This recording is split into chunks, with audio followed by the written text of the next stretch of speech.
عليكم ورحمة الله وبركاته. إن الحمد لله نحمده ونستعينه ونستغفره ونعوذ بالله من شرور أنفسنا ومن سيئات أعمالنا. من يهده الله فلا مضل له ومن يضلله فلا هادي له. وأشهد أن لا إله إلا الله وحده لا شريك له وأشهد أن محمدا عبده ورسوله. يا أيها الذين آمنوا اتقوا الله حق تقاته ولا تموتن إلا وأنتم مسلمون. يا أيها الناس اتقوا ربكم الذي خلقكم من نفس واحدة وخلق منها زوجها وبث منهما رجالا كثيرا ونساء.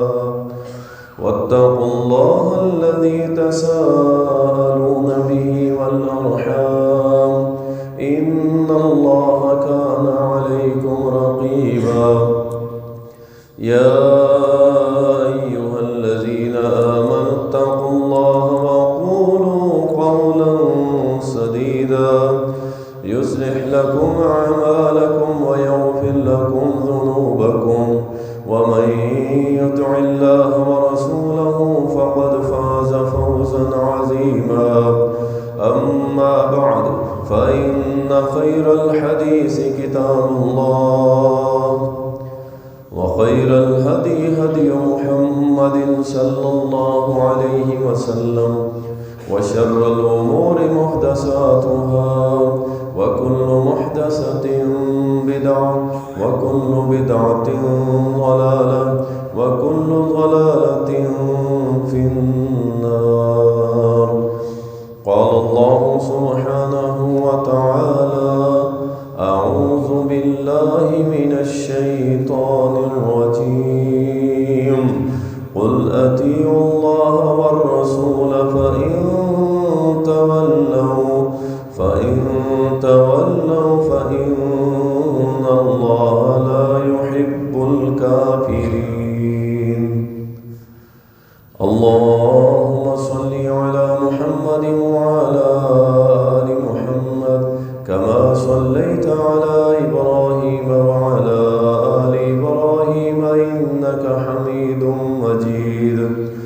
اللهم بارك على محمد وعلى آل محمد كما باركت على إبراهيم وعلى آل إبراهيم إنك حميد مجيد.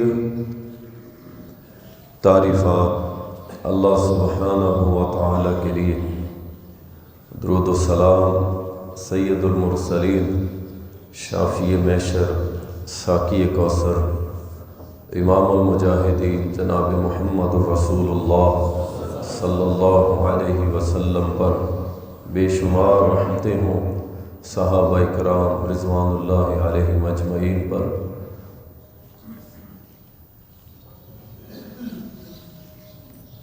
پچھلا خطبہ ہم نے اس موضوع پہ پڑھایا تھا کہ ایسے اعمال جس کی بنیاد پر اللہ تعالی بندے سے محبت کرتا ہے،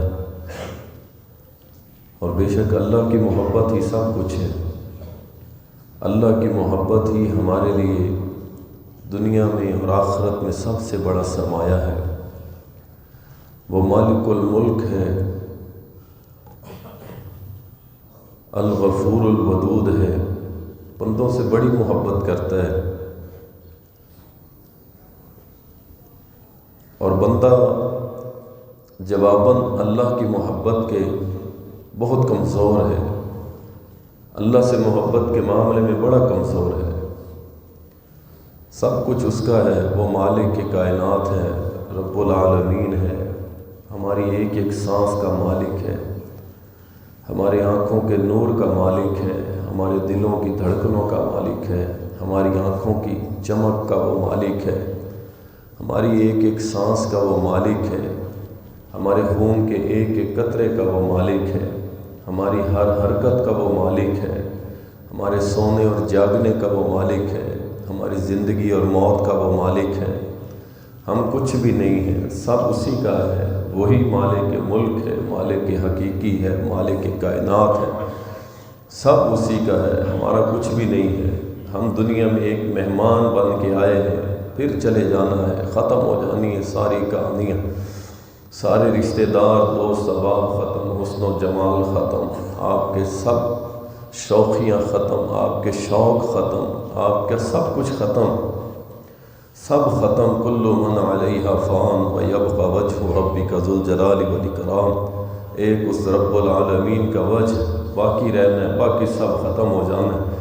وہ اللہ مالک الملک ہے، وہ عزیز الجبار ہے، مالک کل کائنات ہے، ساری بڑائیاں وڈیائیاں برائیاں اسی کے لیے ہیں، ہمارے لیے کچھ لائق نہیں، ہم کمزور مسکین نکارہ بیکار بندے ہیں، سب اسی کے لیے ہے۔ وہ شہنشاہوں کا شہنشاہ، وہ بادشاہوں کا شہنشاہ ہے، وہ اکیلا شہنشاہ ہے، وحدہ لا شریک ہے، ساری کائنات کا وہ اکیلا مالک مختار کل ہے۔ تو اس کی محبت کن اعمال سے مل سکتی ہے؟ جیسا کہ حدیث میں آتا ہے کہ رسول اللہ صلی اللہ علیہ وسلم نے فرمایا کہ جو شخص کھانے کے بعد اللہ کی تعریف کرتا ہے، کہتا ہے الحمدللہ، تمام تعریفات اللہ مالک الملک کے لیے، اللہ تعالیٰ اس بندے سے محبت کرتا ہے اس کے اس عمل کی وجہ سے کہ یہ کھاتا ہے کہتا ہے الحمدللہ، یہ پیتا ہے کہتا ہے الحمدللہ، ہر قدم پہ کہتا ہے الحمدللہ، صبح اٹھتا ہے الحمدللہ، کھانا مل جاتا ہے الحمدللہ، روزی مل جاتی ہے الحمدللہ، ہر قدم پہ کہتا ہے اللہ تیرا ہی شکر ہے، میرا کوئی کمال نہیں، میں نکارہ بیکار سا بندہ ہوں، اللہ تو نے کارآمد بنا دیے، اللہ تو نے سارا کچھ کر دیا، الحمدللہ الحمدللہ۔ فرمایا اللہ اس کلمے کی وجہ سے اس سے محبت کرنے لگ جاتا ہے۔ کھانے کے بعد ہمیں تو پرواہ ہی نہیں ہوتی نا، آئے گپیں لگاتے ہوئے کھانا شروع کر دیا دوستوں کے ساتھ، اور جب ختم ہو گیا تو ایک دوسرے کا مذاق اڑاتے ہوئے ہنسی کرتے اٹھ کے چلے گئے۔ اللہ تو ہمارے کھانوں میں ہے ہی نہیں، ہمارے کھانوں میں اللہ نہیں ہے، ہماری مجلسوں میں اللہ نہیں ہے، ہماری باتوں میں اللہ نہیں ہے، ہماری یاریوں میں اللہ نہیں ہے، ہماری دوستیوں میں اللہ نہیں ہے، ہماری دنیا میں اللہ نہیں ہے، ہم نے نکال کے ایک طرف رکھ دیے، بس دنیا دار بن کے رہ گئے، بیکار ہو گئے، کسی کام کے نہیں ہیں، خسارے میں رہیں گے۔ اللہ کو ہر چیز میں شامل کریں، اپنے کھانے میں بھی اللہ کا شکر، اللہ کا ذکر شامل کریں، اپنے اٹھنے لیٹنے سونے جاگنے میں بھی اللہ کا ذکر شامل کریں۔ رسول اللہ صلی اللہ علیہ وسلم نے فرمایا جس بندے کا اخلاق بڑا اچھا ہوتا ہے اللہ اس سے محبت کرنے لگ جاتا ہے۔ اخلاق بڑی چیز ہے اور اس کو اپنانے والا اللہ اس سے محبت کرتا ہے، اچھے اخلاق والے سے اللہ محبت کرتا ہے۔ اخلاقیات بلند ہونی چاہیے، بڑے لوگوں کی بلند اخلاقیات ہوتی ہیں، گھٹیا لوگوں کی اخلاقیات پست ہوتی ہیں، کم تر ہوتی ہیں، وہ گھٹیا لوگوں کی علامت ہوتی ہے جن میں اخلاقیات نہ ہو۔ اعلیٰ عظیم لوگوں کی یہ نشانی ہوتی ہے کہ وہ اعلیٰ اخلاق کے مالک ہوتے ہیں۔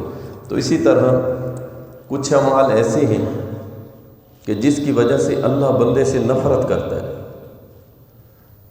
پچھلے جمعہ تو ہم نے یہ بیان کیا تھا کہ ان اعمال کی وجہ سے اللہ بندے سے محبت کرتا ہے۔ اس خطبہ جمعہ کے اندر ہم بیان کریں گے وہ اعمال جس کی بنیاد پہ اللہ بندے سے نفرت کرتا ہے، اللہ اس بندے کو پسند ہی نہیں کرتا، اللہ اس کو اپنا نہیں بناتا۔ دیکھیں دو چیزیں ہوتی ہیں، ایک ہے اللہ اور دوسرا مقابلے میں ایک شیطان کھڑا ہے جس نے رب کی ربوبیت کو چیلنج کر دی، اللہ کو چیلنج کر دیا تھا، یا آپ اللہ کے مان جائیں یا شیطان کے، دو ہی چیزیں ہیں، تیسری چیز کوئی نہیں۔ آپ کہیں نا میں درمیان میں رہوں، ایسا کچھ نہیں، ایسا کچھ نہیں، یا اللہ کے مان جائیں یا شیطان کے مان جائیں، اور تیسرا راستہ کوئی نہیں۔ کوئی تیسرا آپ نکالیں تو نکالیں، ورنہ دو ہی چیزیں ہیں، یا اللہ کے بن جاؤ یا شیطان کے بن جاؤ۔ شیطان کے بنو گے اللہ اپنی رحمت اٹھا لے گا، برکت اٹھا لے گا، شفقت، محبت، مودت، پیار سب اٹھا لے گا، چل تو شیطان کا ہے۔ اللہ کے بن جاؤ گے اللہ تمہارا دفاع کرے گا، اللہ تمہاری حفاظت کرے گا، اللہ تمہارے سامنے خود دیواریں کھڑی کر کے تمہاری سیفٹی کا انتظام کرے گا۔ رب رحمان کے بن جاؤ، شیطان کی راہوں کو چھوڑ دو، تو اللہ کی نفرت اللہ ناپسند کرے گا، تو پھر ظاہری بات ہے پھر تم شیطان کے بن جائیں گے۔ اگر اللہ محبت کرے گا تو پھر ہم رب رحمان کے بن جائیں گے۔ تو جن سے اللہ نفرت کرتا ہے پھر وہ شیطان کے بن جاتے ہیں، پھر رب رحمان کے نہیں رہتے۔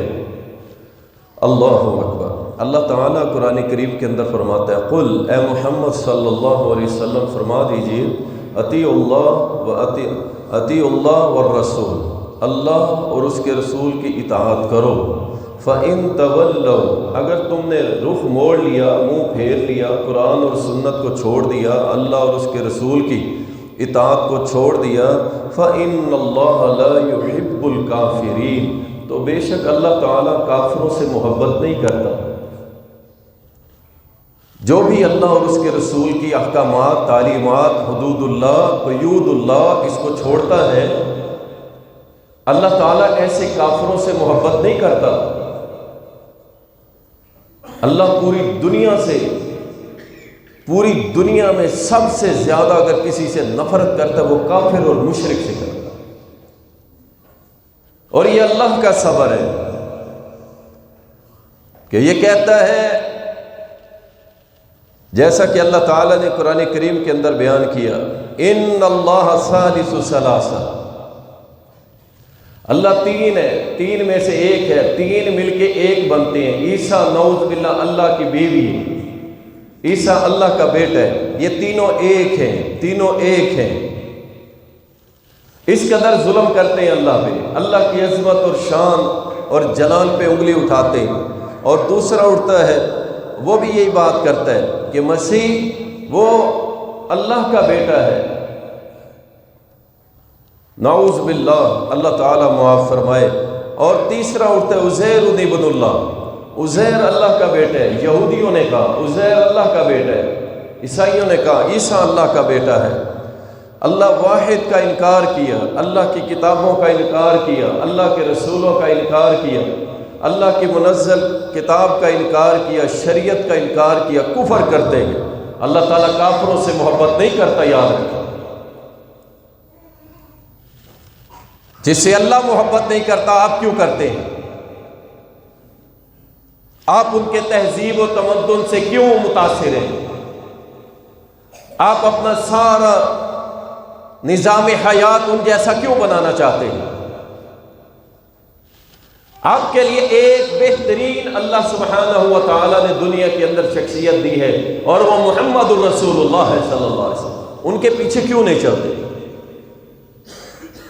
اللہ تعالیٰ کائنات کے سب کافروں سے محبت جو ہے نفرت کرتا ہے، اور مشرکوں سے بھی اللہ نفرت کرتا ہے۔ اللہ کیسے اس سے محبت کرے جو اللہ کو چھوڑ کے غیر کے سامنے جھکے، اللہ کو چھوڑ کے غیر کے نام کی تقسیم کرے، اللہ کو چھوڑ کے غیر کے نام کے دھاگے تعویذ پہنے، اللہ کو چھوڑ کے غیر اللہ کی عبادت اور پرستش کرے؟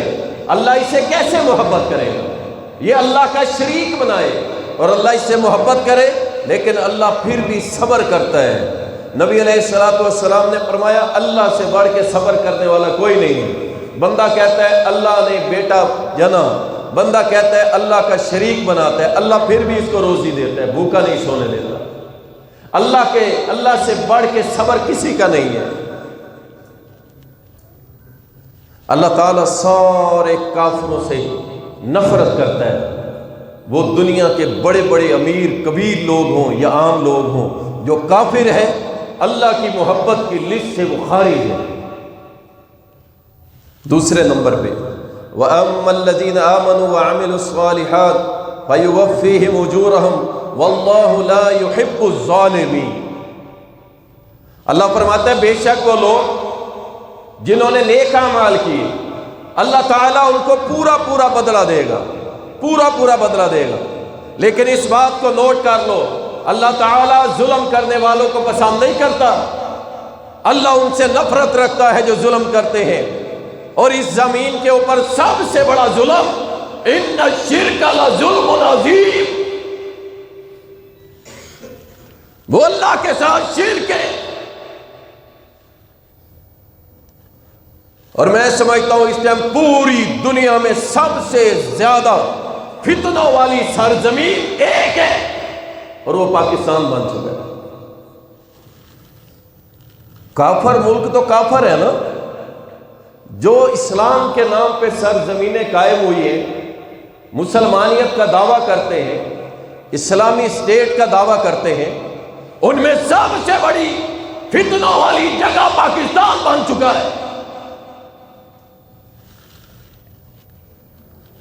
ابھی آگے آگے دیکھیے گا، اللہ تعالیٰ قرآن کریم کے اندر فرماتا ہے وَمَنْ أَعْرَضَ عَنْ ذِكْرِي فَإِنَّ لَهُ مَعِيشَةً ضَنْكًا، میری عبادت چھوڑو گے، میرا ذکر چھوڑو گے، میری تعلیمات، میرے احکامات، میرا حکم، میری حاکمیت، میرا دین، میری شریعت چھوڑو گے، میں تمہاری روزیاں تنگ کر دوں گا۔ کل 67% مہنگائی اور بڑھا دی گئی، بجلی کے بل، گیس کے بل، جہاں 200-400 روپے آیا کرتا تھا گھر کا بل، اب 2 یا 4 افراد کے گھر کا بل 18 سے 20 ہزار آنا شروع ہو گیا ہے۔ اس وقت انڈسٹری کا آیا کرتا تھا اتنا بل، اور آگے آگے اللہ برباد کر کے رکھ دے گا۔ اہل پاکستان اگر رب سے توبہ نہ کی، اللہ سے سچی محبت نہ کی، اللہ تعالیٰ ایسی قوموں کو مٹا کر ان لوگوں کو لے آتا ہے جن سے اللہ محبت کرتا ہے، وہ اللہ سے محبت کرتے ہیں۔ اور فتنوں کی سرزمین، جو بھی نبوت کے تاج پہ ہاتھ ڈالنے والے کھڑے ہوتے ہیں پاکستان، کوئی امام مہدی بنتا ہے پاکستان، کوئی قرآن کو چلاتا ہے پاکستان، کوئی رسول اللہ کی توہین کرتا ہے پاکستان، کوئی قرآن کی توہین کرے پاکستان، بڑے سے بڑا فتنہ جو بھی سر اٹھاتا ہے پاکستان، اور اس سے بڑے بڑے لوگ شیلٹر دینے کے لیے تیار ہو جاتے ہیں۔ دیکھیں جی پاکستان کی معیشت کا مسئلہ، UN ناراض ہو جائے گا، اقوام متحدہ ناراض ہو جائے گا، امریکہ ناراض ہو جائے گا، عالم کفر ناراض ہو جائے گا۔ یہ کہتے ہیں ساری دنیا کے کافر ناراض نہ ہو، اللہ ناراض ہوتا ہے تو ہو جائے۔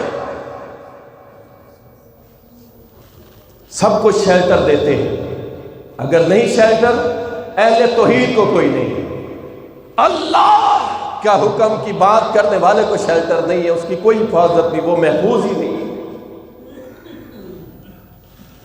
حیرانگی ہوتی ہے اللہ کی قسم، مسجد میں جلسہ کروانا ہے، پروگرام کروانا ہے، جناب پہلے اجازت لیجئے ورنہ پروگرام بند کر دیں گے۔ اچھا ٹھیک ہے جی، ہم حاضر، ہم مسکین طبقہ ہے، کمزور طبقہ ہے مولویوں کا، چلو چلے جاتے ہیں بھائی، سارے کی ساری سختیاں ہمارے لیے ہوتی ہیں، پہنچ گیا اجازت لینا۔ اچھا جناب محترم ضلع کے مالک، وہ 1000 لوگ مجرا کر رہے ہیں، وہاں پہ عورتوں کا ڈانس ہو رہا ہے، پھانسی ہو رہی ہے، پیسے لٹائے جا رہے ہیں، باب قائد اعظم کو پاؤں کے نیچے رگڑا جا رہا ہے، جناب ان کے لیے کوئی اجازت نہیں۔ اللہ کی بات کرو، اجازت چاہیے، رسول اللہ کی بات کرو، اجازت چاہیے، دین اللہ کی بات کرو، اجازت چاہیے۔ نہیں اجازت چاہیے، لو جی مجرے ہو، فائرنگ ہو، ڈانس ہو، پیسے لٹا کے باب قائد اعظم کی فوٹو پاؤں کے نیچے رگڑی جائے، کوئی مسئلہ نہیں، اس کے لیے کوئی اجازت نہیں۔ یہ پاکستان جو لا الہ الا اللہ کے لیے تھا، یہ فتنوں کی سرزمین بن چکا، اور جب فتنے حد سے بڑھ جاتے ہیں، یاد رکھو پھر اللہ کی پکڑ اور عذاب آ جایا کرتا ہے۔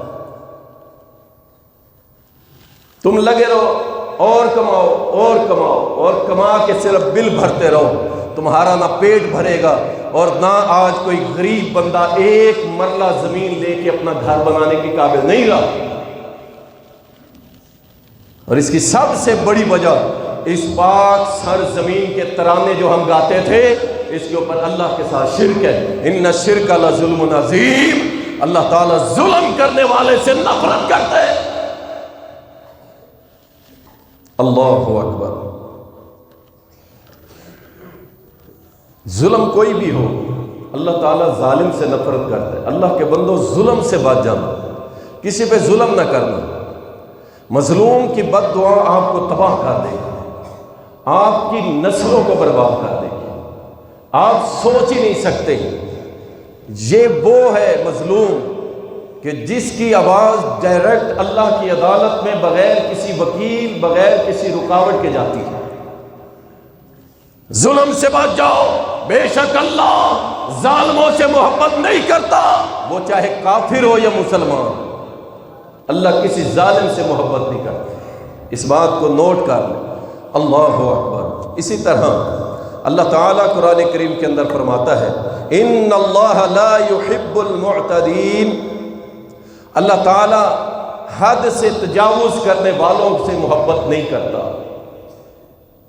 اللہ تعالیٰ نفرت کرتا ہے جو حدود اللہ کو توڑے، جو رسول اللہ کی شریعت کو توڑے، اسلام سے نکلے، اللہ اس سے محبت نہیں کرتا، اللہ اس سے نفرت کرتا ہے۔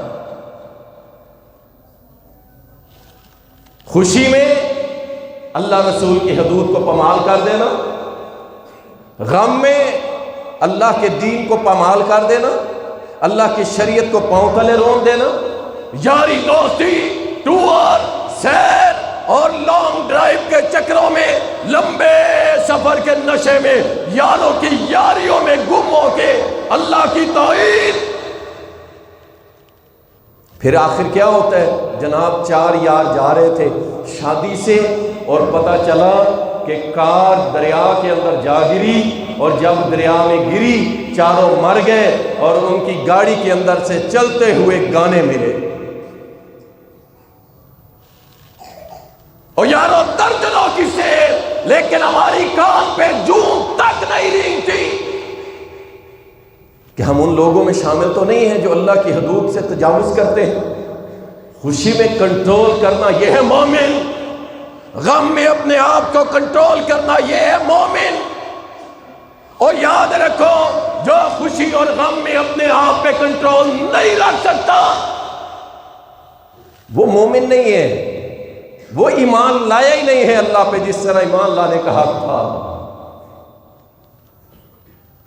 میرے بھائی کی شادی ہے، میرا ایک بھائی ہے، بہن کہتی ہے میں تو ناچوں گی، میں تو ڈانس کروں گی، میں تو بے پردہ ہو کے ڈھول کی تاپ کے اوپر ڈانس کروں گی، ڈھول بجے گا، مسلمان کی بیٹی ناچے گی، اور سفید داڑھیوں والے بیٹھ کے تاڑیاں ماریں گے، اور بھائی اس پہ پیسے بھی لٹائیں گے، میری بہن ہے، خوشی ہے، ناچنے دو۔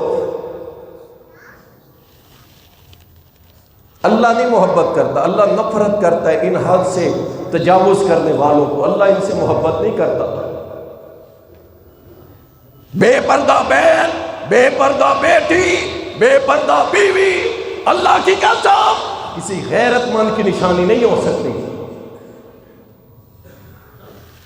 او جی کیا کریں جی، بس مانتے نہیں ہیں، مجبور ہیں، فلاں ہے فلاں ہے، اللہ نے تمہارا عذر نہیں سننا۔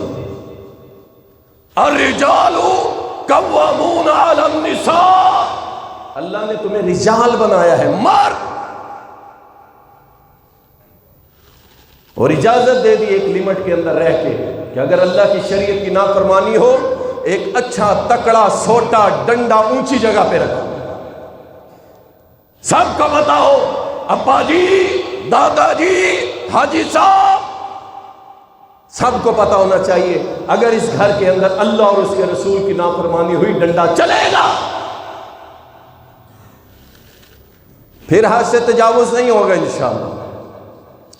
اور جب سفید داڑھی والا خود ڈھول بجنے پہ تھر تھر کانپنے لگتا ہے اور کہتا ہے خوشی ہے جی، خوشی ہے، کوئی مسئلہ نہیں ہے، خوشی ہے، تم سکھاؤ گے خوشی، تم بتلاؤ گے خوشی کیسے منانی ہے، کیسے منانی ہے۔ آؤ جہاں پہ اللہ اور اس کے رسول نے تمہیں عبادات کا طریقہ بتلایا ہے وہاں پہ تمہیں خوشی منانے کے طریقے بھی سکھلائے ہیں کہ خوشی منانی کیسے ہے۔ فسبح بحمد ربک، اپنے رب کی تسبیح کرو، استغفار کرو اس سے۔ اللہ اس خوشی میں کچھ اسراف نہ ہو گیا ہو، کچھ زیادتی نہ کر بیٹھے ہو، اللہ معاف کریں، ہم نے تو جان بوجھ کے کچھ نہیں کیا۔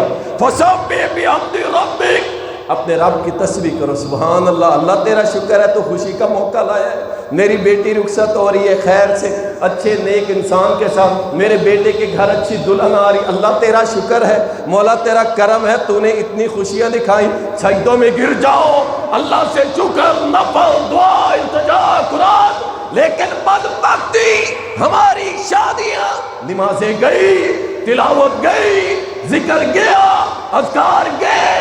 کون سی نمازیں؟ اہل حدیث، او اہل حدیث، نمازیں گئی کیا جی؟ شادی میں مشغول تھے، مصروف تھے، کیا نمازیں اور کیا ذکر تلاوت، ختم۔ یہ ہے ہم وہ لوگ جن کے بارے میں اللہ فرماتا ہے ان اللہ لا يحب المعتدین، اللہ تعالیٰ حد سے تجاوز کرنے والوں سے محبت نہیں کرتا، نفرت کرتا ہے۔ اللہ اکبر۔ دوسری جگہ اللہ تعالیٰ قرآن کریم میں فرماتا ہے انہ لا يحب المستکبرین، اللہ تعالیٰ تکبر کرنے والوں سے محبت نہیں کرتا، تکبر کرنے والے کو اللہ تعالیٰ نفرت کرتا ہے اس بندے۔ اور یاد رکھیے سب سے بڑا متکبر بے نمازی ہے، سب سے بڑا متکبر۔ میں کافروں کی بات نہیں کر رہا، وہ تو کافر ہے، وہ تو متکبر ہے ہی، حق آ جانے کے بعد قبول نہیں کرتے، قرآن آ جانے کے بعد قبول نہیں کرتے، حدیث آ جانے کے بعد قبول نہیں کرتے، وہ تو ہے کافر۔ تم مسلمان، تیرا نام عبداللہ، عبد الرحمن، تیرا نام عبد الغفور، عبد الودود، تیرے نام اتنے اللہ کی نسبت سے تو نے رکھے ہوئے، تو نماز نہ پڑھے، تیرے جیسا اس کائنات میں تیرے قد جتنا متکبر کوئی ہو نہیں سکتا۔ آپ کہیں گے وہ کیسے؟ متکبر ہمیشہ اکڑا رہتا ہے، ہمیشہ اکڑا رہتا ہے، اور عاجزی کرنے والا ہمیشہ جھکا رہتا ہے۔ جب آپ سجدے میں جاتے ہیں نا، رکوع میں جاتے ہیں، آپ اعلان کرتے ہیں اللہ تو ہے المتکبر، میں تو فقیر ہوں، میں تو مسکین ہوں، میں تو کسی کام کا نہیں، میں تو کمزور ہوں، میری تو کوئی اوقات نہیں، تیرے مقابلے میں کوئی ویلیو نہیں، کوئی حیثیت نہیں، سبحان ربی العظیم، تکبر ختم، سبحان ربی الاعلی، تکبر ختم۔ اور جو بے نمازی ہے، نہ اس نے رکوع کرنا ہے، نہ سجدہ کرنا ہے، نہ رب رب رب تو اس کی زندگی میں نہیں ہے، جس کی راتیں 2-3 بجے تک جاگنے میں گزریں، بڑے فخر سے بتائیں گے سوری قاری صاحب ہم تو 2 بجے تک جاگتے ہیں، فجر رہ جاتی ہے، پھر ظہر کے لیے ہماری طبیعت نہیں نکالتی، عصر کے ٹائم بزنس میں ہوتے ہیں، مغرب کے ٹائم کلوزنگ ہو رہی ہوتی ہے، رات کو تھکے آتے ہیں، سو جاتے ہیں۔ او اللہ کے بندو، سو جاؤ، سو جاؤ، سو جاؤ، لیکن جب ملک الموت آئے گا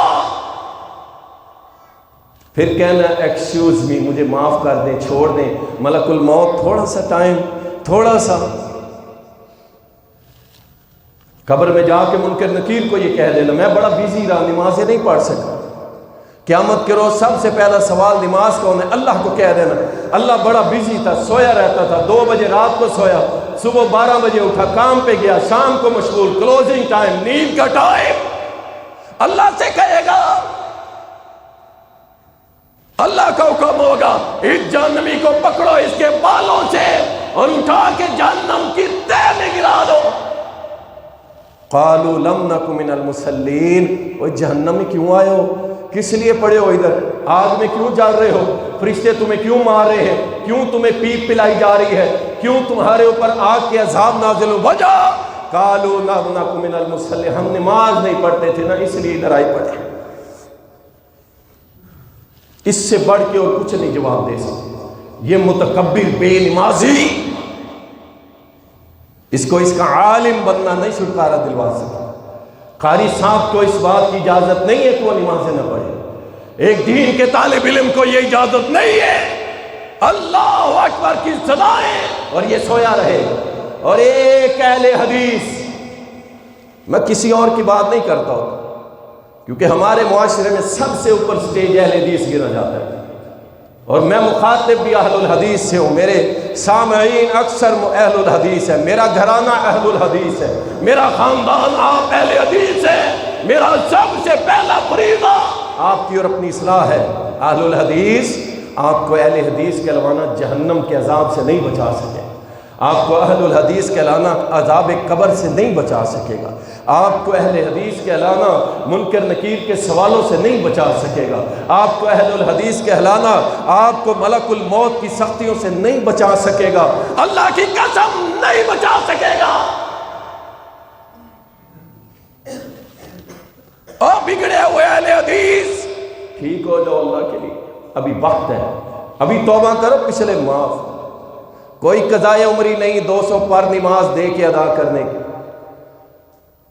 اشتہار جاری کیے ہوئے ہیں 150 200 300 پر نماز کے حساب سے ہمیں دو، ہم تمہاری قضائے عمری ادا کریں گے، نہیں، کچھ بھی نہیں۔ ندامت کا ایک آنسو جو بغیر پیسوں کے آتا ہے، بغیر پیسوں کے، بغیر دولت کے، بس ندامت کا ایک آنسو آنکھوں میں لے آؤ، اللہ تیرے مجرم ہیں، بڑے مجرم ہیں، خطا کار ہیں، گنہگار ہیں، میرے مالک بس اب تم معاف کر دے، آج کے بعد ایسی کوئی حرکت نہیں ہوگی کہ تجھے ناراض کر۔ رب العزت کی عزت کی قسم اٹھا کے کہتا ہوں، ابھی اسی مجمع سے اٹھنے سے پہلے میرا رب کریم تمہاری پچھلی زندگی کے گناہ معاف کر دے۔ کوئی پیسہ دولت نہیں لگی آپ کی۔ متکبر، اللہ ان لوگوں سے محبت نہیں کرتا۔ حق آ جانے کے بعد حق کا انکار کرنا ٹھیک ہے، قرآن و حدیث میں ہے، لیکن بھائی یہ تکبر ہے، تکبر ہے، لیکن شیطان کا گھر ہے۔ ہاں یوں کہو قرآن و حدیث برحق ہے، سچ ہے، میرے اندر کمزوری ہے، دعا کرو اللہ مجھے عمل کی توفیق دے۔ کہنا لیکن امام صاحب، لیکن میری زندگی، لیکن میرا بزنس، لیکن میری جاب، لیکن اللہ کی قسم یہ سب اللہ کے ہاں قابل قبول نہیں، یہ تکبر کی علامت ہے۔ حق آ گیا تسلیم کریں کہ بھائی میں نے تسلیم کیا، کچھ سستی ہیں اللہ معاف کر دے، اکڑنے کی کوشش نہیں کرنی، اکڑنے کی کوشش نہیں کرنی۔ اللہ اکبر۔ اور اسی طرح نبی صلی اللہ علیہ وسلم نے فرمایا جس کے دل میں ذرہ برابر تکبر ہوگا اللہ تعالیٰ اس کو کبھی جنت میں داخل نہیں ہونے دے گا۔ اسی طرح بے عمل لوگوں سے اللہ محبت نہیں کرتا، بے عمل لوگوں سے۔ سنیے، یا ایھا الذین آمنوا لم تقولون ما لا تفعلون کبر مقتا عند اللہ ان تقولوا ما لا تفعلون۔ اللہ تعالیٰ کہتا ہے ایمان والو تمہیں کیا ہو گیا، یہ کیسی حرکت ہے تمہاری، لوگوں کو نصیحتیں کرتے ہو خود عمل نہیں کرتے ہو۔ اب اس سے یہ مراد نہیں لوگوں کو نصیحت نہیں کرنی، یاد رکھیں لوگوں کو نصیحت جاری رکھنی، اصل اس میں بات سمجھنے والی ہے کہ جو لوگوں کو نصیحت کریں اس پہ خود عمل کریں۔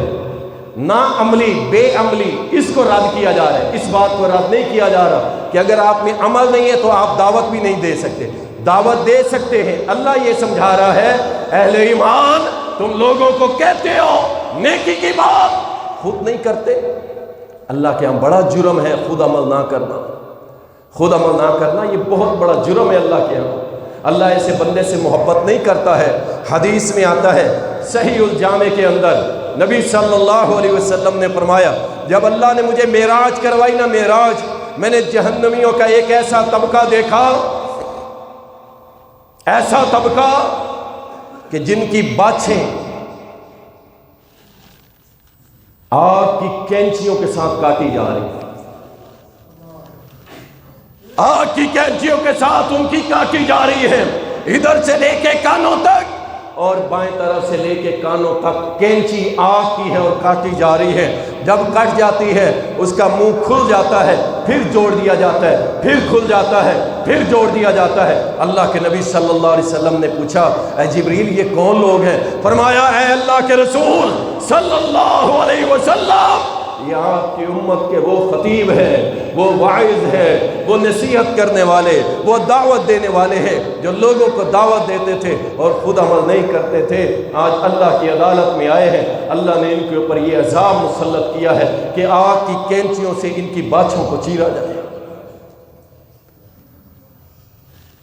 اللہ اکبر، علماء بھی آ گئے، خطباء بھی آ گئے، واعظین بھی آ گئے، آپ بھی آ گئے۔ بھائی ضروری نہیں کہ جو ممبر پہ کھڑا ہے وہ اس میں شامل ہے، آپ بھی شامل، آپ بھی تو نیکی کی دعوت دیتے ہیں نا، آپ بھی تو دیتے ہیں۔ اگر آپ بھی نہیں کریں گے تو یاد رکھیں اللہ تعالیٰ کے ہاں عذاب کا سبب بنے گا۔ اللہ ایسے لوگوں سے محبت نہیں کرتا۔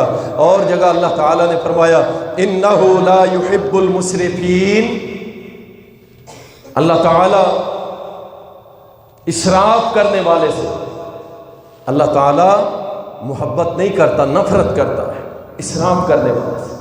دیکھیں ضرورت سے تجاوز کرنا، آسان الفاظ کے اندر ضرورت سے تجاوز کرنا یہ ہے اسراف۔ واش روم بنایا، صاف ستھرا چلو کر لیا بھائی، کچھ تھوڑا بہت صاف ستھرا کر لیا، اس پہ 1 کروڑ لگا دیا، 50 لاکھ لگا دیے، 25 لاکھ لگا دیے لیٹرین کے اوپر، انتہائی غلیظ اور غلاظت کی جگہ، جنوں اور جننیوں کے رہنے کی جگہ، شیاطین مؤنث مذکر کے رہنے کی جگہ، وہاں پہ 25-30 لاکھ لگا کے پورے کمرے جتنی لیٹرین بنا کے، اور یہ باور کروانے کے لیے کہ جناب چودھری صاحب، ملک صاحب، حاجی صاحب کی کوٹھی دیکھو، اس کی تو لیٹرینیں بھی دیکھنے کے قابل ہیں۔ یہ ہے اسراف، ضرورت سے تجاوز۔ 2 افراد ہوتے، 40 کمرے، 20 کمرے، 15 کمرے خالی پڑے ہیں، کچھ بھی نہیں، 2 کنال کے گھر بڑے بڑے، افراد کتنے ہیں؟ 2 3 4 بڑے بڑے گھر۔ ایک گاڑی کفایت کرتی ہے نہیں، میرا سٹینڈرڈ یہ کہتا ہے میرے گھر کی گاڑی جو ہے وہ جناب لینڈ کروزر بھی ہونی چاہیے، پراڈو بھی ہونی چاہیے، وہ جناب مرسڈیز کھڑی ہو۔ چلانی کتنی ہے؟ 1۔ بھائی یہ کیوں کھڑی کی ہے کروڑوں کی؟ لوگوں کو پتہ چلے ہمارا گھر ہے۔ اسراف۔ لباس مناسب معتدل پہنتا ہے، 2000 کا، 3000 کا، 4000 کا سوٹ لے لیا، نہیں میں نے تو لینا ہے وہ جو 15000 کا ہے، 20000 کا، 30000 کا سوٹ آئے، کیوں؟ لوگوں کو پتہ چلے۔ اسراف۔ شادی سب سے بڑا اسراف ہماری شادیوں کے اندر،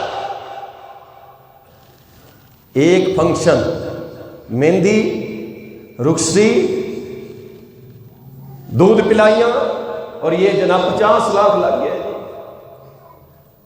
اور یارو صرف اسراف بھی نہیں ہے، برباد ہو جاؤ گے اللہ کی قسم اگر کسی غریب بیٹی نے یہ سارے معاملے دیکھ لیے اور اس کے دل سے آہ نکل گئی کہ میرا ابا غریب مزدور جو کمانے کے قابل نہیں ہے، 1500 کما کے لاتا ہے، کاش میرا ابا بھی تکڑا ہوتا اور مجھے بھی اسی طرح رخصت کرتا، اسی طرح مجھے بھی تحفے ہدیے دے کے اور لوگوں کو دکھا کے اگر یہ آہ نکل گئی تو واللہ وہ شادی نہیں رہے گی، بربادی بن کے رہ جائے گی۔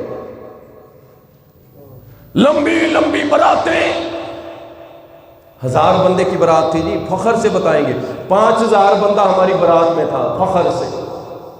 اور جاؤ محمد الرسول اللہ صلی اللہ علیہ وسلم کی برات، جاؤ مجھے ایک حدیث لا کے دکھاؤ کہ میرے محمد نے برات نکالی۔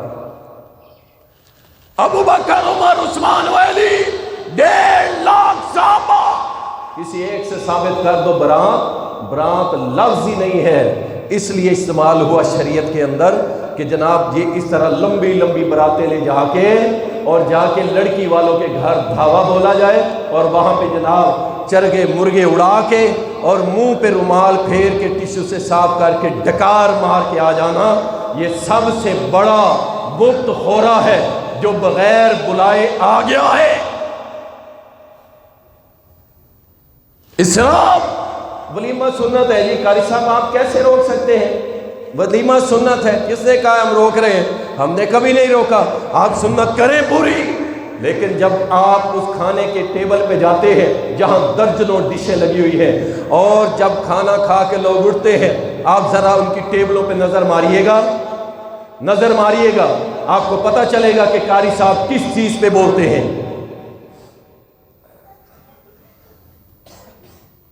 میں نے رمضان المبارک میں بھی سنایا تھا اس ماں کا قصہ کہ جس کے بچے کہہ رہے تھے اماں سحری میں دہی نہیں ہے، پڑوسی تو کھا کے سوتے ہیں، اللہ اماں کو دودھ کی تھوڑی سی 2 گھٹیاں نہیں ہے، ہم بھی روٹی دودھ سے کھا کے روزہ رکھ لیں، کوئی سالن، اور ماں چینی چھڑک کے دے رہی ہے روٹیوں کے اوپر، بیٹا کھا لو بس ٹھیک ہے۔ کیا جواب دو گے اللہ کو؟ کہاں پہ جواب دو؟ اللہ ربی۔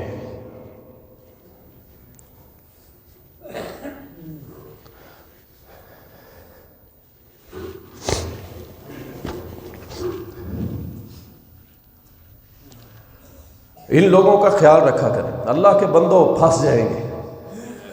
اسلاف، میں نے پہلے بھی ایک بار ذکر کیا تھا، اسلاف جن کو کچھ کھانے کو اگر مل جاتا تھا، ابھی ان کے بھی بچے ہوتے تھے اور پہلا حق بھی اپنے بچوں کا ہوتا ہے، اگر ان کو کچھ کھانے کے لیے باہر سے کوئی تحفہ کوئی چیز دے دیتا، وہ کپڑوں میں چھپا کے لاتے تھے کہ یار یہ تھوڑی سی چیز ہے، جیسی بھی ہے اپنے بچوں کے لیے لے کے جا رہا ہوں، کسی مسکین اور یتیم نے دیکھ لیا اور اس کے دل میں درد ہوا تو اللہ مجھ سے قیامت کے روز سوال کرے گا۔ ان کا تو یہ حالت تھی، اور ہم دندناتے پھر رہے ہیں۔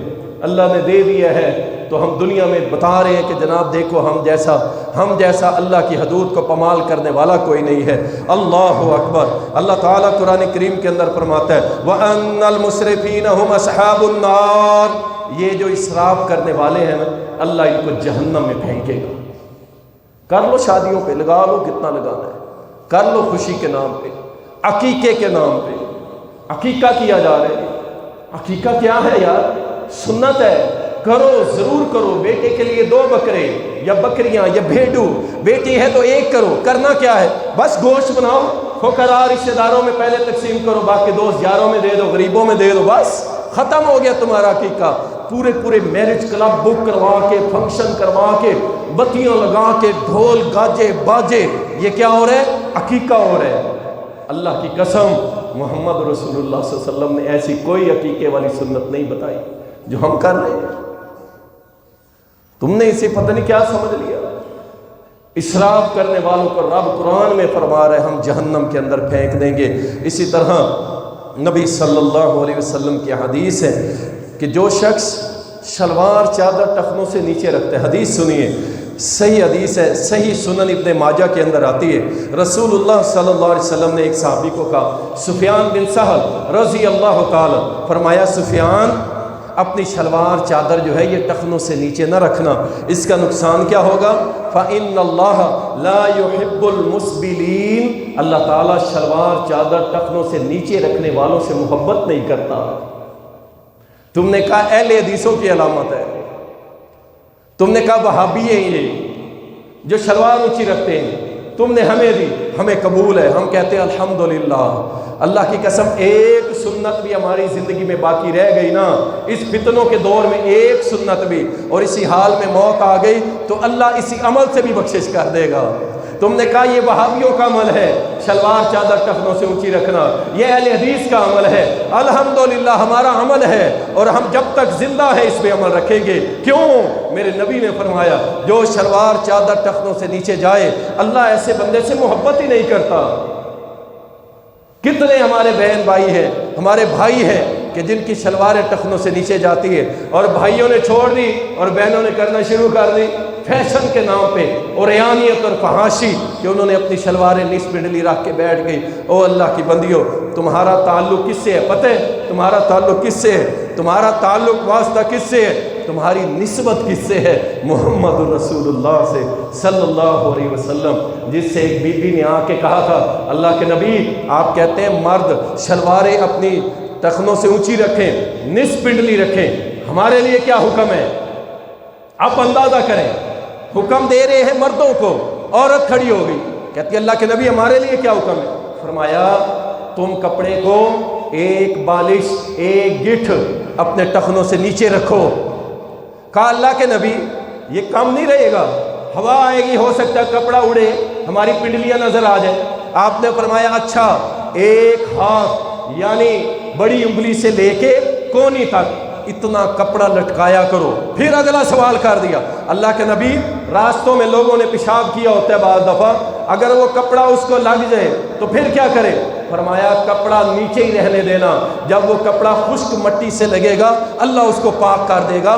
میرے نبی کی غیرت تو اتنا بھی برداشت نہیں کرتی کہ اگر گندگی آ جائے تو کپڑا اوپر کر لینا، یہاں تک نہیں کہا۔ اور آج کی مسلم بیٹی فیشن کے نام پہ شادی پہ دکیا نوسی کہلائے گی اگر اس نے شلوار نیچے کر لی اور جرابیں پہن کے اپنے پاؤں کو بھی ڈھانپ لیا، اپنے ہاتھوں پہ گلوز پہن لیے، اپنی آنکھوں پہ کالا چشمہ لگا لیا، میری آنکھ بھی کوئی نہ دیکھے، میرے ہاتھ کوئی نہ دیکھے، میری کوئی آواز جو ہے وہ بھی کوئی نہ سنے۔ اللہ اکبر! اگر کوئی کر لے، پرانی عورتیں ابھی تیری عمر ہے، ابھی جوان تھی، ابھی سے تو نے پردے شروع کر دیے، شرعی پردہ ہے، فتنہ بنا دیا، لوگ ڈاکو کا نام دینے لگ گئے۔ لیکن مبارک ہو ان میری بیٹیوں کو، بہنوں کو، خواتین اسلام، جس دن اللہ نے تمہیں اس عمل کے بدلے اللہ تعالیٰ نے تمہیں مقام اور عزت اور تاج پہنانے ہیں، اس دن یہ ساری عورتیں جو تمہیں ڈاکو کہتی ہیں، تمہارے اوپر تان و تشنیع کرتی ہیں، یہ اپنے ہاتھوں پہ چک ماریں گی، ہائے کاش ہم بھی دنیا میں اللہ کے اس حکم پہ عمل کر لیتے۔ اللہ اکبر! اس لیے مرد اپنی شلوار ہمیشہ ٹخنوں سے اونچی رکھے کم از کم، ورنہ میرے نبی کو کیا پسند تھا پتہ ہے آپ کو؟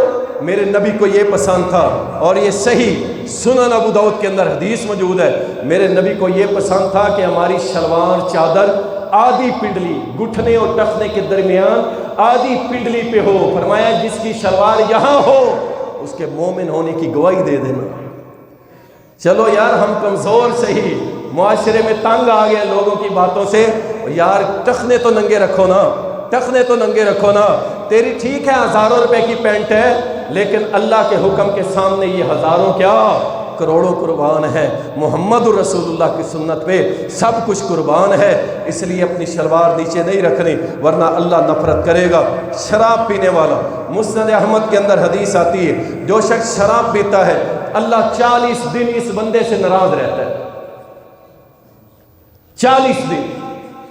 ایک حدیث میں آتا ہے 40 دن اللہ اس کی نمازیں قبول نہیں کرتا، یہ توبہ کر لیتا ہے اللہ اس کو معاف کر دیتا ہے، لیکن یہ پھر دوبارہ یہی حرکت کرے، اللہ کے نبی صلی اللہ علیہ وسلم نے فرمایا اللہ اس کو طینۃ الجبال پلاتا ہے۔ اسماء رضی اللہ تعالیٰ عنہ کہتی ہے میں نے پوچھا اللہ کے نبی یہ طینۃ الجبال کیا ہے؟ فرمایا سارے جہنمیوں کی پیپ اکٹھی کر کے اس کو پلائی جائے گا، اگر یہ شراب کی حالت میں مر گیا یہ کفر کی موت مر گیا۔ اس قدر سخت الفاظ کیے ہیں، کفر اکبر یا اصغر یہ بحث الگ ہے، اس سے بھی اللہ تعالیٰ شراب پینے والے سے بھی محبت نہیں کرتا۔ اور اسی طرح کسی مسلمان کو قتل کرنا اللہ کو یہ عمل انتہائی ناپسند ہے، اس قتل کرنے والے کو بھی اللہ تعالیٰ پسند نہیں کرتا۔ اور میدان جنگ سے فرار ہونا، جب دشمن سے ٹکراؤ کا وقت آئے پھر کہیں جی ہماری پالیسی، ہماری خارجہ پالیسی، ہماری انٹرنل معاملات ہیں، ہم کیا کریں، فلسطینی مر رہے ہیں، مرتے رہے، ہمارا کیا ہے، ہمارا ملک خود کمزور ہے، کشمیر ہم نے ویسے دے دیا ہے، اور جناب افغانی وہ ان کا مسئلہ پٹھانوں کا، وہ جانے وہ لڑیں گے، ہمارا اس میں کیا ہے۔ نبی صلی اللہ علیہ وسلم کی حدیث اور قرآن اس بات پہ شاہد ہے کہ جب بالکل ٹکراؤ کا معاملہ ہو، اگر کوئی پیچھے ہٹ کے فرار ہوتا ہے اللہ تعالیٰ اس کو جہنم کی آگ میں پھینکے گا۔ سب کچھ چھوڑا کے ہم پیچھے ہو گئے، ساری دنیا سے تعلق، ہمارے کون سا گھر کو آگ لگی ہے؟ آگ لگ چکی ہے، ان قریب تمہارے سارے پروگرامز کو ری شیڈول کیا جائے گا، واپس کرو یہ ایٹم بم، پیسہ چاہیے دو ہمیں یہ فلاں چیز چاہیے، دو ہمیں فلاں چیز، اور اس کے بعد خالی ہاتھ خالی جیبیں، وہ غلامی کی زندگی گزارو گے۔ اللہ کی قسم وہ مستقبل میں نظر آ رہا ہے، اگر یہی حالات رہے تو بربادی ہے اس قوم و ملک کے لیے۔ اس لیے اللہ سے دعا ہے اللہ ایسا حاکم لائے جو اللہ کے معاملے میں غیرت رکھنے والا ہو، محمد رسول اللہ کے معاملے میں غیرت رکھنے والا ہو، اللہ کی شریعت کو نافذ کرے، نظام مصطفیٰ کو نافذ کرے، اور پوری دنیا سے آنکھوں میں آنکھیں ڈال کے بات کرنے والا ہو، اور اپنی رعیت کو، اپنے لوگوں کو اپنی جان سمجھے، یار جان سمجھے۔ یہ کون سے لوگ ہیں جو ووٹ لے کے 5 مہینے پہلے آپ کے دروازے پہ تھے اور 5 سال آپ ان کی کنڈیاں کھڑکائیں گے، ملک صاحب، چودھری صاحب ووٹ دیا تھا، ہمارا یہ مسئلہ ہے، وہ کہتا ہے دفع ہو جاؤ یہاں سے، تم گھٹیا لوگ آگے ہو میرے دروازے۔ 5 سال وہ آپ کو دھتکارتا ہے اور آپ 5 مہینوں کے اندر جناب پھر نعرے لگانے لگ جاتے ہیں۔ ایسی قوم کی اللہ حالت نہیں بدلتا جو اپنی حالت بدلنے کی خود کوشش نہ کرے۔ اسی طرح بس ایک حدیث سن لیجیے، رسول اللہ صلی اللہ علیہ وسلم نے فرمایا، صحیح الجامع کے اندر حدیث آتی، اللہ ایسے مسلمان سے نفرت کرتا ہے جو دنیا کا علم حاصل کر لیتا ہے لیکن اللہ کے دین کا علم حاصل نہیں کرتا۔ اتنا علم بھی اللہ کے دین کا حاصل نہیں کرتا کہ اسے توحید کا پتہ ہو، اسے ایمانیات کا پتہ ہو، اسے لا الہ الا اللہ محمد رسول اللہ کا پتہ ہو، نواقض اسلام کا پتہ ہو، شروط لا الہ الا اللہ کا پتہ ہو۔ اگر اتنا بھی اسے علم نہیں ہے، اللہ کے نبی صلی اللہ علیہ وسلم فرمایا اللہ ایسے مسلمان سے نفرت کرتا ہے جس نے دنیا کا علم تو حاصل کر لیا لیکن اللہ کے دین کو نہیں سیکھا۔ اللہ تعالیٰ ایسے مسلمان سے نفرت کرتا ہے۔ اللہ تعالیٰ ہم کو وہ اعمال کرنے کی توفیق دے جس سے اللہ راضی ہوتا ہے، اور ان اعمال سے محفوظ رکھے جن سے اللہ تعالیٰ ناراض ہوتا ہے۔ وآخر دعوانا ان الحمد للہ۔